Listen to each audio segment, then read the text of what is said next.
Forensic entomology, insects used. Forensic entomology is a scientific study of the invasion of the succession pattern of arthropods with their developmental stages of different species found on the decomposed cadavers during legal investigations. Forensic entomology is the scientific study of the invasion of succession pattern of arthropods with their developmental stages of different species found in the decomposed cadavers during legal investigations, we mentioned. It's the application and study of insect and other arthropod biology to criminal matters.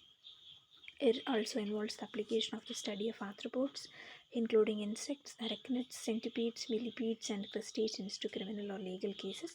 It is primarily associated with death investigations. However, it may also be used to detect drugs and poisons, determine the location of an incident, and find the presence and time of the infliction of wounds. Forensic entomology can be divided into three subfields: urban, stored product, and medico-legal, medico-criminal entomology. Urban forensic entomology. Urban forensic entomology typically concerns pest infestations and building gardens, or that may be the basis of litigation between private parties and service providers such as landlords. So, urban forensic entomology studies may also indicate the appropriateness of certain pesticide treatment and may also be used in stored products cases where it can help to determine chain of custody when all points of possible infestation are examined in order to determine who is at fault. And home stored product entomology. Stored product forensic entomology is often used in litigation over insect infestation or contamination of commercially distributed foods. When medico-legal forensic entomology. So, medico-legal forensic entomology covers evidence gathered through arthropod studies at the scenes of murder, suicide, rape, physical abuse, and contraband trafficking. In murder investigations, it deals with which insect eggs appear, their location on the body, and in what order they appear.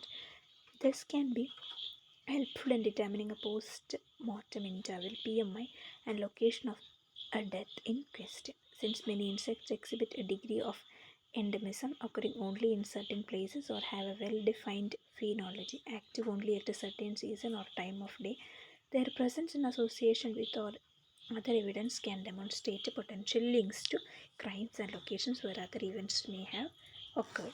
Another area covered by medico-legal forensic entomology is the relatively new field of entomotoxicology. This particular branch involves the utilization of entomological specimens found at absence in order to test for different drugs that may have possibly played a role in the death of the victim. Then insects used in forensic entomology. Flies, order Diptera, are often first on the scene. They prefer a moist copse for their offspring maggots to feed on. The most significant types of fly include blowflies, family Calliphoridae. Flies on this family are often metallic in appearance and between 10 and 14 mm in length. In addition to the name blowfly, some members of this family are known as blue bottle fly, cluster fly, green bottles, or black blowfly. Once again, blue bottle, green bottles, cluster fly, black blowfly. A characteristic of the blowfly is three-segmented antennae. Hatching from an egg to the first larval stage take from 8 hours to 1 day. Larvae have 3 stages of development called instars. Each stage is separated by a molting event. Worldwide, there are 1,100 known species of blowflies. The most common area to find Calliphoridae species are in the countries of India, Japan, Central America, and in the southern United States. The typical habitat for blowflies are temperate to tropical areas that provide a layer of loose, damp soil and litter where the larvae may thrive and pupate. The forensic importance of this fly is that it is the first insect to come in contact with carrion because they have the ability to smell death from up to 10 miles, 16 kilometers away. Scorpion flies, order Mecoptera, were the first insects to arrive at a detonated human cadaver. The presence of scorpion flies, this indicate that the body must be flesh. Flesh flies family Sarcophagidae. Most fresh flies breed in carrion, dung, garbage, or decaying material, but a few species lay their eggs in the open wounds of mammals, hence their common name. Characteristic of the fresh fly is its three-segmental antenna. Most holarctic sarcophagidae vary in size from 4 to 18 mm in length. Tropical species can be larger, with black and grey longitudinal stripes on the thorax and thickening checkering on the abdomen. Flesh flies, being viviparous, frequently give birth to live young on corpses of human and other animals at any stage of decomposition, from newly dead through to bloated or decaying. Housefly family Muscidae. It is the most common of all flies found in homes and indeed one of the most widely distributed insects. It is often considered a pest that can carry serious disease. The adults are 6 to 9 mm long. Their thorax is grey with 4 longitudinal dark lines on the back. The underside of their abdomen is yellow and their whole body is covered with hair. Each female fly may lay up to 500 eggs in several batches to about 75 to 150 eggs. Genus Hydrotae are of particular forensic importance. Cheese flies family Piophilidae. Most scavengers and animal products and fungi. The best known members of the family is Piophilia caseae. It is a small fly, cheese fly, about 5 mm long, found worldwide. This fly larva infests cured meat, smoked fish, cheeses, and decaying animals, and is sometimes called the cheese skipper for its leaping ability. Forensic entomology uses the presence of Piophila caseae larvae to help estimate the date of death for human remains. Then black soldier fly, Stratiomidae, have potential for use in forensic entomology. The larvae are common scavengers in composite keeps, are found in association with carrion, may be destructive pests in honeybee hives, and are used in manure development. Black soldier fly.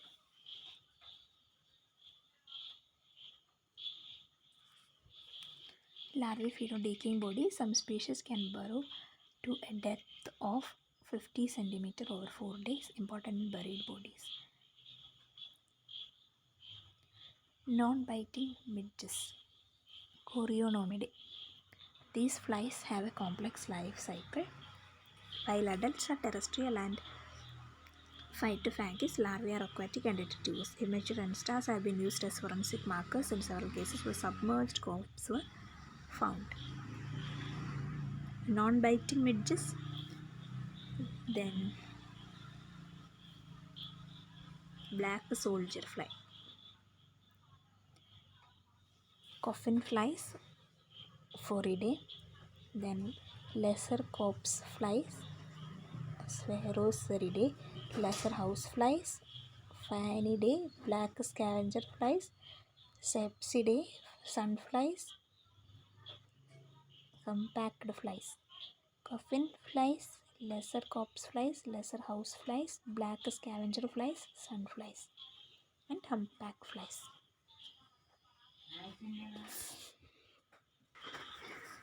Then next, beetles. Beetles of order Coleoptera are generally found on the corpse when it is more decomposed. In drier conditions, the beetles can be replaced by moth flies. Row beetles, the family Staphylinnidae, are elongate beetles with small elytra, wing covers, and large jaws. Like other beetles inhabiting carrion, they have fast larval development and only 3 larval stages. Criophilus species are very common predators of carrion, and since they are large, are a very visible component of the fauna of corpses. Some adult Staphylinnidae are early visitors to a corpse, feeding on larvae of all species of fly, including the later predatory fly larvae. So, row beetles are elongated beetles with small elytra and large jaws. Like other beetles inhabiting carrion, they have fast larval development and only 3 larval stages. Common predators of carrion, and since they are large, are a very visible component of the fauna of corpses.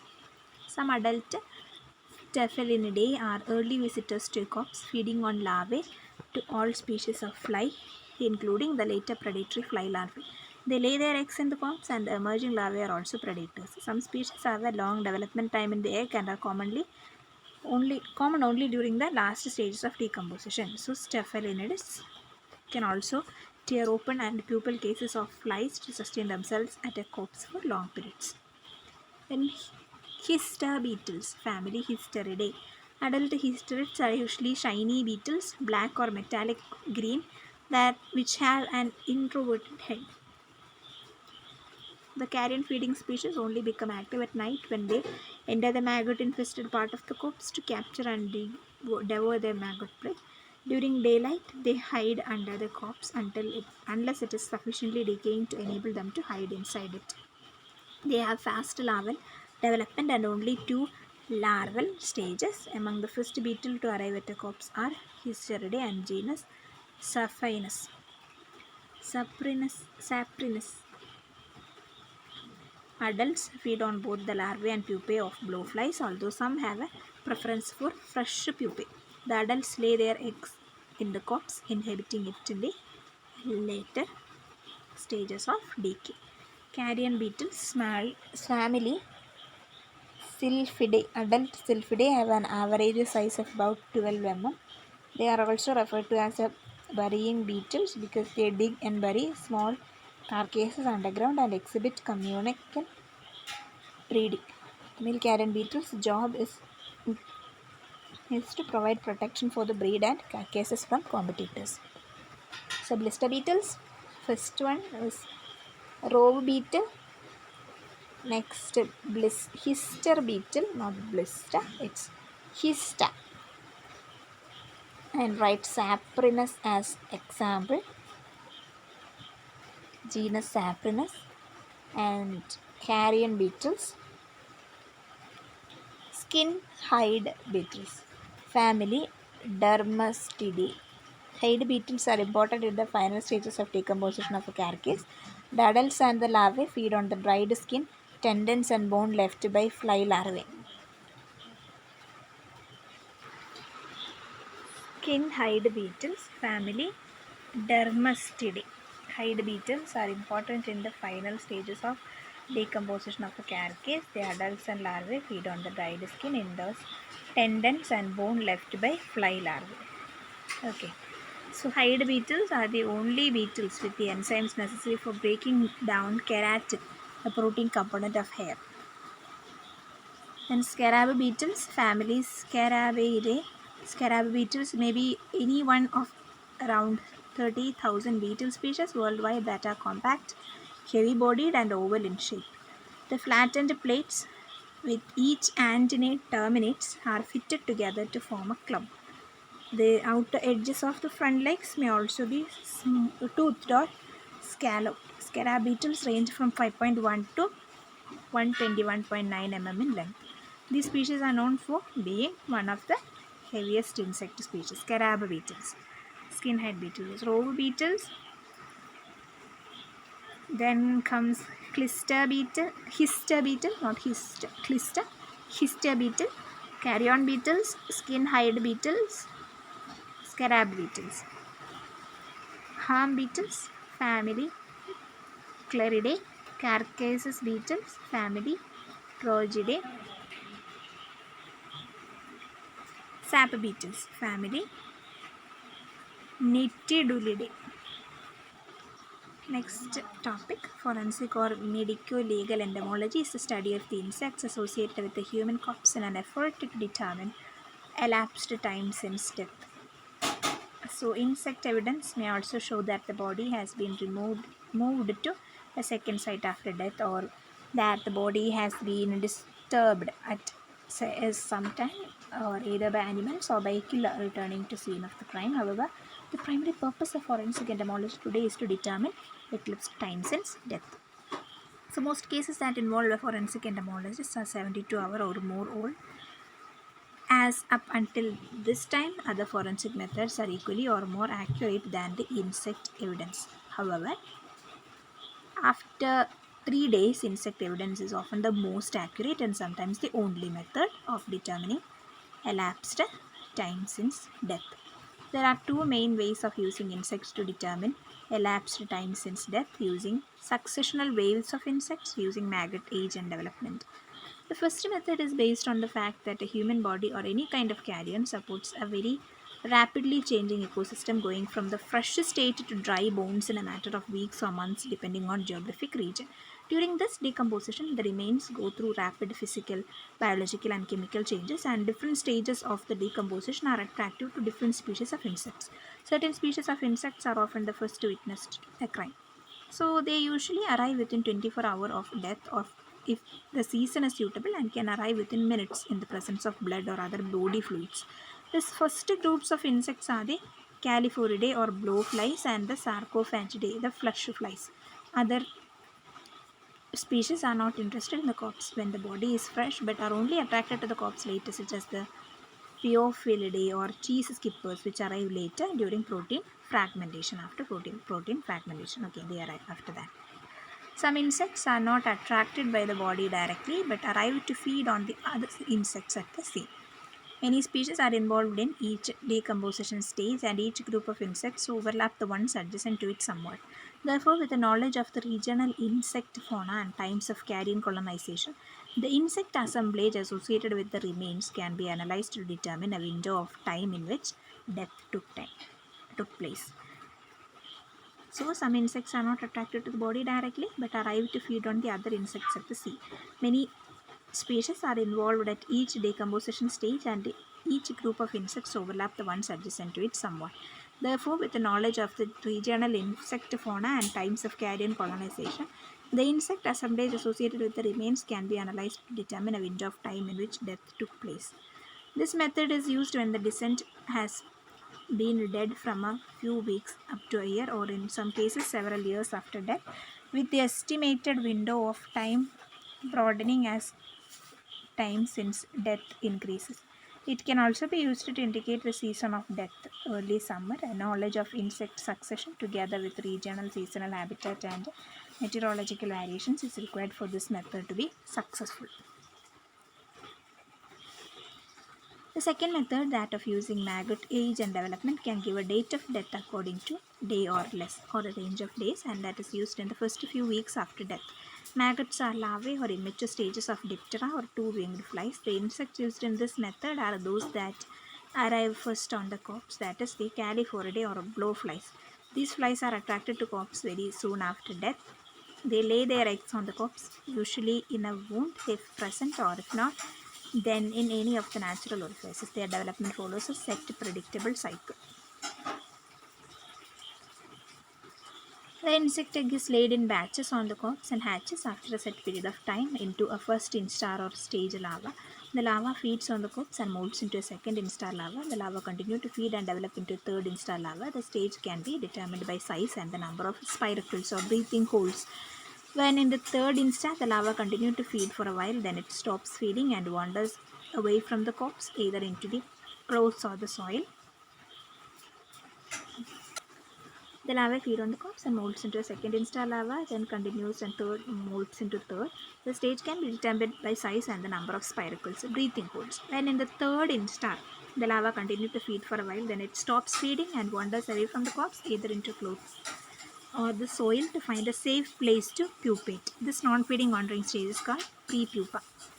The larva then loses itself from its outer skin but remains inside. This outer shell hardens or tans into a hard protective outer shell or pupal case which shields the insect as it metamorphoses into an adult. Freshly formed pupae are pale in color but darken into a deep brown in a few hours. After a number of days, an adult fly will emerge from the pupa and the cycle will begin again.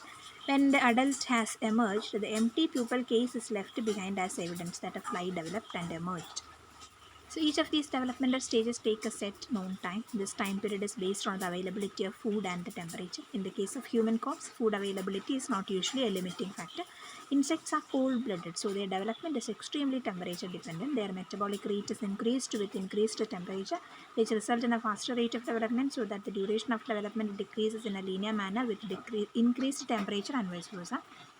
An analysis of the oldest stage of insect on the corpse and the temperature of the region in which the body has discovered leads to a day or range of days in which the insect first insect oviposited or laid eggs on the corpse. This in turn leads to a day or a range of days during which death occurred. For example, if the oldest insects are 7 days old, then the descendant has been dead for at least 7 days. This method is used until the first adults begin to emerge, after which it is not possible to determine which generation is present. Therefore, after a single blowfly generation has been completed, the time of death is determined using the first method, the insect succession. Next is forensic entomology in India. The body and the decomposers are telling you what happened if you can only understand the language. Practical use of these organisms in solving crime led to the development of a separate branch of science nowadays known as forensic entomology. Interestingly, when this branch of science was not even thought of, humans did use it as evidence as narrated in the Chinese story from the 30th century book Washing Away of Wrongs, translated by M.C. Knight. A worker lay dead on a paddy field, killed by blows from a sickle. The local law enforcement officer went out to where the man has been killed and called together all the field workers in the area. He told them to lay down their sickles in a row on the ground. The weather was hot and it was not long before flies began to congregate on one sickle in particular, probably because of invisible remnants of tissues still adhering to it. At the sight of this evidence, the owner of the sickle confessed to the crime. The science emerged as a major discipline with passage of time in the developed countries, and its role in criminal investigation become more and more relevant. Nowadays, forensic entomologists are hired by prosecutors and defenders like lawyers. So, with increasing stress on human rights these days, importance of physical evidence in criminal investigations has a major role. Scientific investigations are going to replace the third degree methods all over the world. Insects can act as important forensic indicators in this regard. Even a developing country like ours, according to the ours means India, so Evidence Act 138 of Indian Penal Code IPC, the evidence is real if supplied by material objects based on scientific documentation. Undoubtedly, insects do fulfill the conditions as laid down in this act. Undoubtedly, we have not made enough progress in this direction, and potentially useful entomological data is going waste in our country. A second knowledge about carrion fauna of an area is required before this entomological information can be put into practice for criminal investigations. Forensic entomology proceeds on the common observation that exposed remains present a temporary and progressively changing habitat and food source for a wide variety of organisms ranging from microbes like bacteria and fungi to vertebrate scavengers. Out of this, arthropod fauna comprises a major element of the biota and insects from the most constant, diverse and conspicuous group. These six-legged creatures predominate the terrestrial and freshwater carrion fauna. Cadavers are often fiercely contested by a great number of insect species. The overwhelming majority are flies and beetles.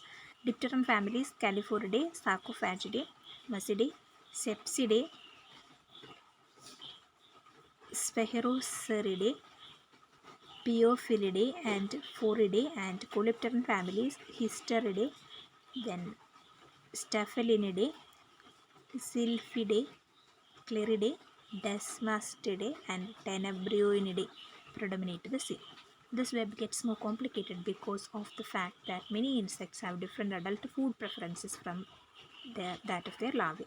Various workers have given a different classification of carrion insects. However, the one given by Smith 1986 has been adopted for the present studies. Accordingly, the carrion insects have been grouped into following categories on the basis of their food preferences, which obviously reflect their ecological role. Necrophagous species. These species feed on corpse tissue and are further subdivided into sarcophagus, sarcosaprophages. Necrophagous, then sarcosaprophages. These species feed on decomposing flesh, and this group also includes arthropods that imbibe blood or other fluid which bathe the tissue as a thin film. Calliphoridae, Sarcophagidae, Musidae, Dermastidae. Then Coprophagus, attracted to the rumen contents of the herbivorous mammals. Scarabidae and Musidae. Dermatophagus, species feeding on dried skin, hair, ligament and bones.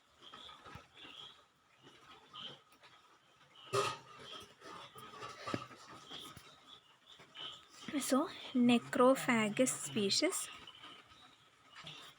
Necrophagus species: Sarcosaprophagus, Coprophagus, Dermatophagus.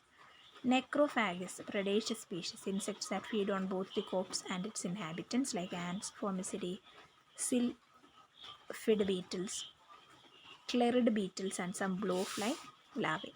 Then predaceous species: arthropods that feed only on carrion entomofauna, especially Dipterus larvae, Asteridae, Staphylinnidae. Okay. Then parasitic species: insects that parasitize fly larvae and pupae, endoparasitic wasps. Then adventitive or incidental species: arthropods that use carrion as a concentrated resource extension for their normal habitat, like spiders, centipedes, millipedes, mites, etc. Carrion is a specialized ephemeral habitat of tremendous ecological importance.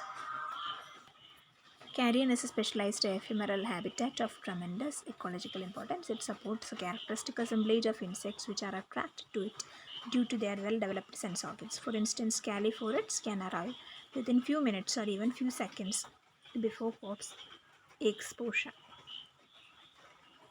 Okay. If given access, the females will oviposit on carrion within the very first few hours or few minutes after death. These flies have a strong physiological drive to go to their food resource or oviposition site. The flies and beetles achieve their success in their transient habitat through quite different sets of pre-adaptations. The dipterans typically have short-lived and very mobile adults which are able to search for the suitable habitat over a large area in a short time. The colipterans are less mobile as adults but long-lived and are able to search for much longer time so that a comparable area can be covered. Colipteran larvae tend to develop at a slower rate than their dipteran counterparts, but their mouth parts are better adapted to different kinds of food, an advantage in the rapidly changing conditions within the carrion. Out of all the insects visiting our red body, the maggots of blowflies, Calliphoridae, and flesh flies, Sarcophagidae, are responsible for the maximum consumption of terrestrial carrion. Adults of these flies use carrion for feeding, mating, and breeding. So, blowflies lay eggs while flesh flies deposit larvae in natural body orifices. These larvae quickly invade most of the regions of the animal body. The proteolytic enzymes in the larval excreta pour directly into the carrion material for the aids in liquefaction of the carcasses. The mechanical action of their tunneling through the tissue increases aeration and helps in dissemination of microorganisms. And sarcophagus fly maggots have high growth rates which enable them to complete their development before the resource vanishes. The amount of metabolic heat generated by large maggot masses in carrion elevates the temperature in the medium above ambient temperature. This speeds up the development of maggots and ameliorates an effect of severe cold climate conditions. During the decomposition and aging, the carrion passes through a series of characteristic physical and chemical changes, and in the absence of vertebrate scavengers, a temporal heterotypic succession of arthropod species occurs. While carrion decomposition is a continuous process, many workers have divided it into separate successive stages.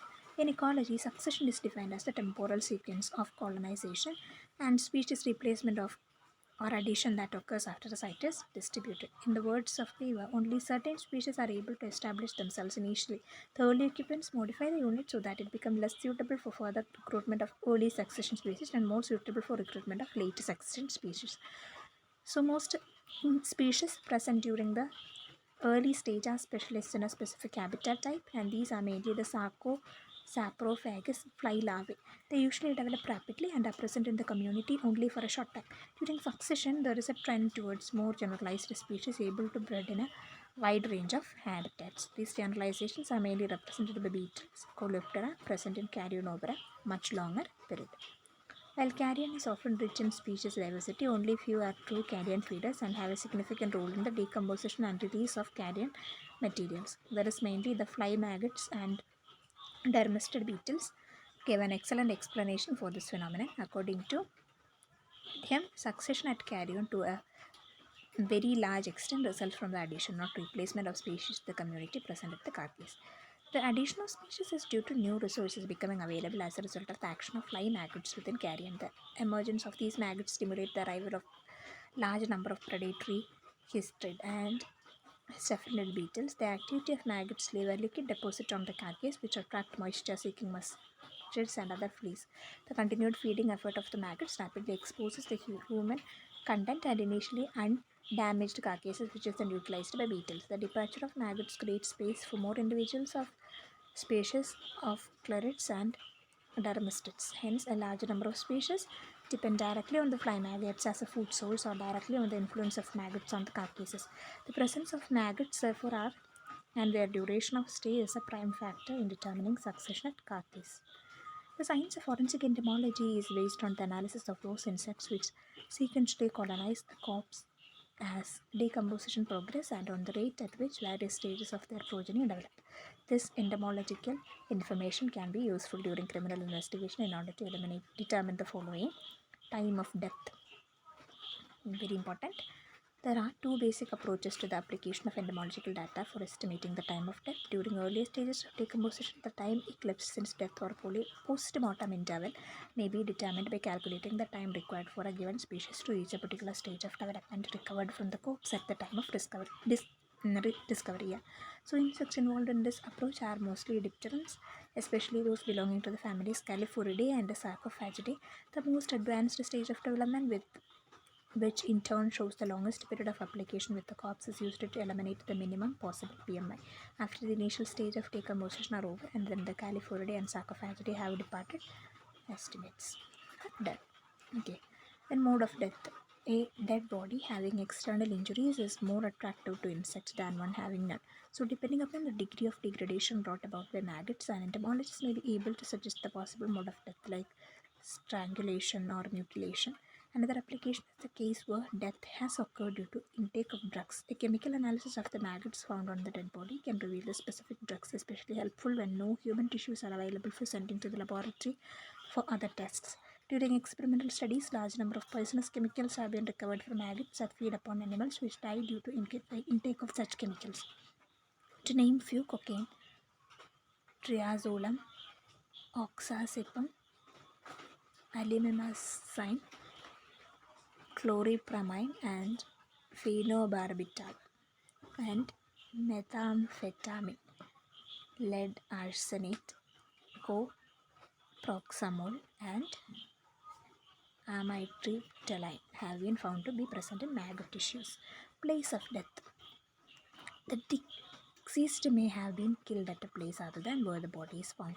With knowledge about the carrion fauna of the area and specific habits of species found on the cadaver, an entomologist can help determine whether a person died at a place other than where the body has been found. Similarly, route of transport of the dead body may also be traced by using entomological data. There are numerous other special situations where entomologists can help to solve crimes. If a body is found buried in soil, the entomological data can be helpful in determining the period in the death and burial. Suspects have been linked to the scene of a crime as a result of them having been bitten by arthropods specific to the vicinity. Blowfly larvae found in the diapers have been used to provide information on how long children had been neglected by their parents.